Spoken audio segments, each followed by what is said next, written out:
হরে কৃষ্ণ। আজকে আমরা জানব ভগবান সাকার না নিরাকার। সেই সম্বন্ধে অনেকে বলে থাকেন ভগবান সাকার, অনেকে বলে থাকেন ভগবান নিরাকার।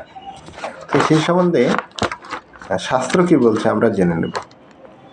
শ্রীমদ্ ভাগবতমের প্রথম স্কন্ধের 2য় অধ্যায়ের 11 নম্বর শ্লোক। সেখানে বলা হয়েছে, বদন্তি তত্ত্ববিদ তত্ত্বম যজ্ঞান অদবয়ম ব্রহ্ম ইতি পরমাত্মা ইতি ভগবান ইতি শব্দতে। ভগবানের ত্রিবিধ প্রকাশ রয়েছেন। একটা হলো ব্রহ্ম, অর্থাৎ তিনি ব্রহ্মরূপে জগতে বিস্তৃত রয়েছেন, সাধারণত জ্ঞানীরা তার উপাসনা করেন। আরেকটি হলো পরমাত্মা রূপে ভগবান বিরাজ করেন, যেটা হলো প্রত্যেকটা জীবের হৃদয়ে, ক্ষীরোদক্ষে বিষ্ণু রূপে। সেটি যারা ধ্যান করেন তারা উপাসনা করেন। আর রয়েছে ভগবান ইতি শব্দতে, যে ভগবান সাকার রূপে দ্বিভুজ মুরলী শ্যাম সুন্দর রূপে যে ভগবান শ্রীকৃষ্ণ রয়েছেন সাকার রূপে, সেটি আরাধনা করেন ভক্তরা। তা কোনটা শ্রেষ্ঠ? তো ত্রিবিধের মানে যেমন আমরা কারেন্টের লাইন নেওয়ার জন্য ত্রিবিধ সকেট ব্যবহার করি, তিনটাই সঠিক, কিন্তু শ্রেষ্ঠ কোনটা? যারা নিরাকারের উপাসনা করবেন তারা আস্তে আস্তে সেই মানে যারা ভগবানের প্রতি কম বিশ্বাস পরায়ণ বা প্রথম জ্ঞান, তারা এই নিরাকার ব্রহ্মের উপাসনা করেন।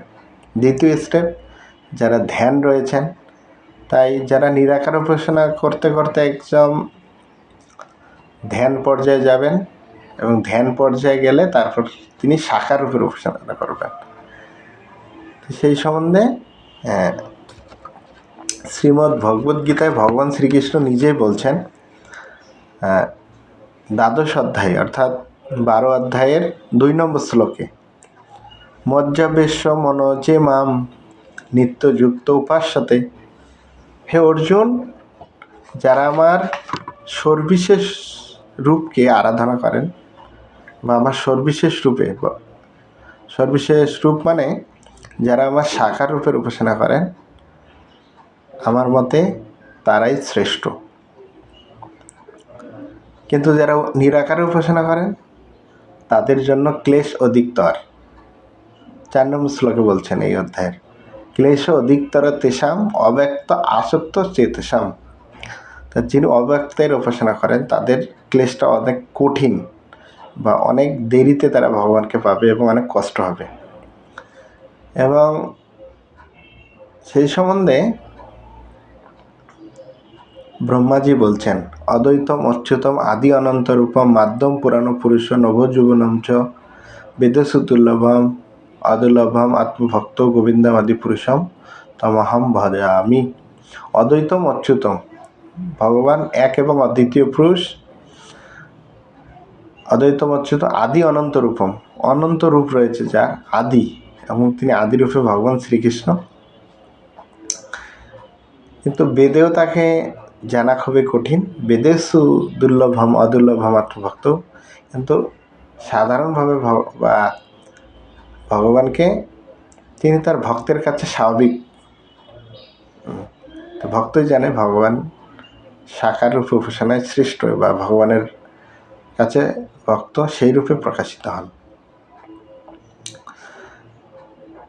তা আমরা সব দিক বিবেচনা করে দেখি যে ভগবান শ্রীকৃষ্ণ স্বয়ং তিনি গীতার জ্ঞান দান করেছেন তার মুখে। তা তিনি কীভাবে নিরাকার হবেন? না, তার ত্রিবিধ যে প্রকাশ রয়েছে, ব্রহ্ম ইতি পরমাত্মা ইতি ভগবান ইতি শব্দতে, এই জগতের লোকেরা তার চেতনা অনুসারে বা তার জ্ঞান অনুসারে যারা প্রথম শ্রেণীর, তারা ভগবানকে নিরাকার রূপে জানেন, সেটা ভুল নয়। আর যারা দ্বিতীয় শ্রেণীর,